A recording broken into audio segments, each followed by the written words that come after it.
আসসালামু আলাইকুম। অবশেষে সরিয়ে নেওয়া হলো বাগেরহাটে খাজা খানজাহান আলী দরবারের আলোচিত সেই কুমিরটিকে।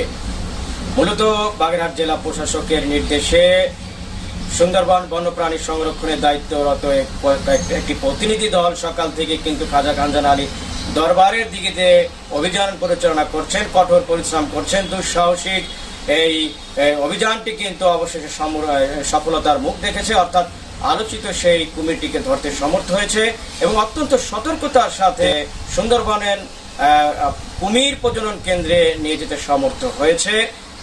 আপনারা জেনে থাকবেন যে গত কয়েকদিন আগে কিন্তু এই দিঘিতে গোসল করতে যে একটি ছোট শিশু কিন্তু সেখান থেকে নিখোঁজ হয়েছিল, অর্থাৎ কুমিরটি শিশুটিকে নিয়ে গিয়েছিল।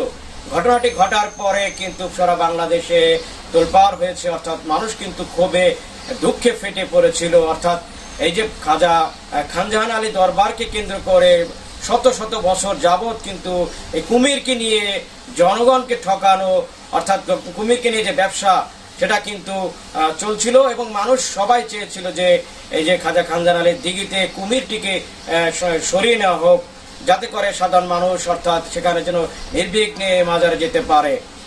অবশেষে এই কুমিরটিকে সরিয়ে নেওয়ার মাধ্যমে জনগণের সেই আশার কিন্তু প্রতিফলন হয়েছে।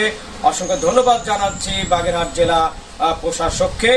আপনারা জেনে থাকবেন যে খাজা খানজাহান আলী দরবার একটি ঐতিহাসিক জায়গা, শত শত বছরের কিন্তু একটি ইতিহাস এবং ঐতিহ্যের ধারক বাহক হিসেবে সেখানে কিন্তু অবস্থান করছে। কিন্তু কিছু কিছু দুচক্রী মহল, কুচক্রী মহল, অসুধপায় ব্যবসায়ীরা এই মাজারকে কেন্দ্র করে কুমিরকে নিয়ে কিন্তু তারা লক্ষ লক্ষ টাকার কিন্তু ব্যবসার সিন্ডিকেট করছিল।